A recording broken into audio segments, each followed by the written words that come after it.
In this video, I'm going to show you how to screed and self-level a floor as a non-professional DIYer. I'm going to use a real-world example of a property that I've recently bought, and I'm renovating it myself around my full-time job with the intention of selling it as a property flip or letting it out as a buy-to-let. So let me show you what I did. So we've now gotten to the point where the plastering is done in the kitchen and we've cleared out as much mess as we possibly can from the big items. Now I want to move into renovating the property, so I want to get screed on the floor, level it out, which means that the kitchen will be flat for going in and the LVT flooring will have a complete flat run from the living room through into here. Now the reason why I need to level the floor in here is because it had tiles on there before, so kitchen tiles that were cemented in pretty well and it's become rock solid. So if I just show you, these were the tiles as they were before. I left a few from where the lift was originally here, no one's removed. So that is leftovers of the lift that I've plasterboarded and got a plasterer to come around and skin the whole thing.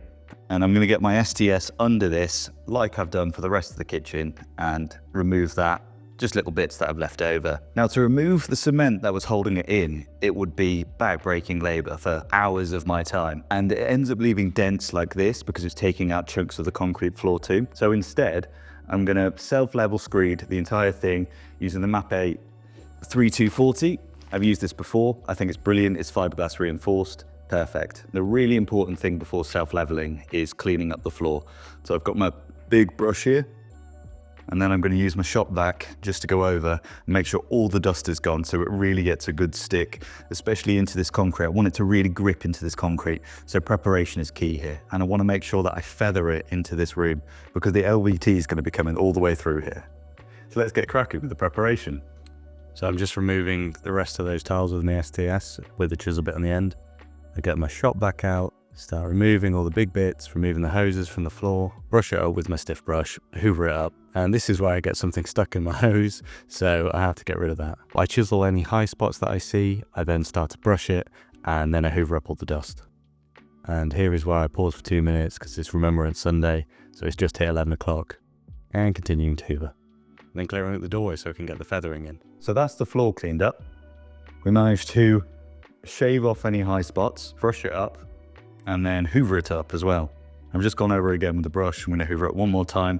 Any high spots like this is completely fine if you take a chisel and you make sure that none of it moves with your chisel, just with light impact. That's completely fine, that'll stick. It's got loads of room to grip onto this concrete here, but you wanna make sure that overall it doesn't end up hitting any high spots that are sticking out. Now there isn't that much to self-leveling screed. It's in the name is self-leveling, but be careful with that because you still need to manipulate it around the room. I have a new trowel, which I'm gonna use. It's larger than my old one because last time I had a very small trowel and it took absolutely ages to get everything to the corners. But take a trowel, you start spreading it out, pushing the mixture to the edges, pulling it back in, and then once you're happy with the level and it settles itself, that's when you go over with the spiked roller, just trying to get all those air bubbles out. Now all of this self-leveling screed will be under LVT, so it won't be seen, but while we're at it, we should do the best possible job we can, just in case anyone wants to pull it up in the future. So as I mentioned earlier, a successful screeding is all to do with the preparation. I've got the floor fully prepared now. It's all cleaned, brushed, hoovered, and now I've got everything ready that I'm going to need for the actual self-leveling screed. I've got my spiked shoes, my mixing drill, my spiked roller, my trowel, the bag of screed, so that's the first bag. The rest are in here ready to go, and my mixing bucket and measuring jug. Now I was planning to start the screeding in that corner there. However, I've realized that the water supply point that I made for the plasterers is actually teed off the water supply here because I haven't done any of the heating yet, I haven't done any of the bathroom yet, so I just teed it off right there. And that's actually in the middle of the room that I want to screed, obviously. So instead, I'm going to start in this corner and try and work my way out that way. And I will be able to do my last bag of screed with my spiked shoes on, just hovering over that water point. But we'll see how that turns out. So here I'm just adding the water to the screed mix and starting my first mix. I'm making this one quite thin. I'll explain in a second why, but ultimately it's going to be quite a runny mixture because the area that I'm putting it on is not needing that much depth.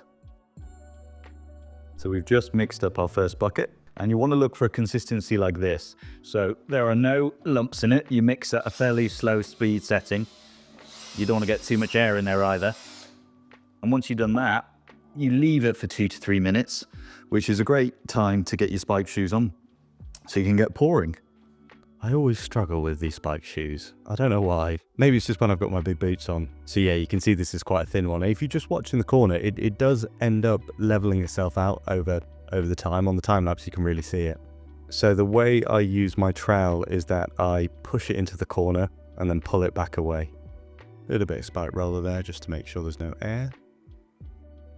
So I've got the first bucket down. I went for quite a thin screed on here because it's a tiny amount that will be going up literally just in between these ridges. Whereas over here is going to be a little bit thicker, about 5 mil at that point. That's probably the deepest amount. So I mixed it up a bit thicker for that. So that's nice and thin. And then I'll be able to transition it into the thicker stuff for where it needs more depth. So here I'm tipping the thicker stuff into the deeper crevices that I'm trying to fill, especially around the door frame. So I've pushed it all in, I'm pulling it all back out to the next area I'm trying to do. I'm making sure I'm pushing the thicker stuff into the deeper holes that you can see, and then pulling the thin stuff back over. And here is where I start to do the entrance to make sure I'm getting the feathering right. Because there is a lip, I am using the thicker stuff at this point for the feathering. And I mixed another bucket. I'm just going to do where the kitchen cupboards will be. And I go over and tidy up everywhere else that is starting to set. Right, so we've got the majority of the self-level out now. You can see I've spread it for everywhere that there will be flooring. However, we can see dips from where I've had different consistencies. But what I need to do is I need to help the screed get into that, especially with the heavier consistency, and ensure that it pushes it up and then fully levels over the top. After I've now feathered the edge, I'm going to start pushing more screed back out and try and fill these holes in to have that a nice level surface for me to put my flooring down on. And then I will go over with a spiked roller, getting any air bubbles out. So the self-leveling has gone well. It's almost dry and it's leveled perfectly for the main part. We've obviously left an area for the kitchen cupboards. Everything else seems like it's perfect and going to be ready to go for underlay and LVT. And it's feathered in nicely to the livery. So this is the next day. You can see that the screeding's gone really well. We've got a nice finish to all of it. It's still drying out in some places where the screed has been slightly thicker. But overall, this gives us a perfect base layer for me to get my underlay on and then LVT down on top. But it's dead easy to do as an amateur. For a space this size, I went through 3 25 kilo bags of Mapei 3240 screed. I'd always overbuy the bags because remember, if you don't open them, then you can take them back for a refund. Unless you've done what I done, because I managed to step on it in my spiked shoes. I tripped a little bit on this cable, that's my own fault. And yeah, you can see that this perfectly matches the spiked shoes. So I don't think Screwfix are going to be having this back. By the way, if you want to see more DIY videos on this project, or you want to see videos on the numbers behind it, like what I bought it for, how much the renovation costs were, and what I plan to sell it for or let it out for, then subscribe to my channel so you don't miss those. Or even click here and it'll take you right there. Catch you in the next video.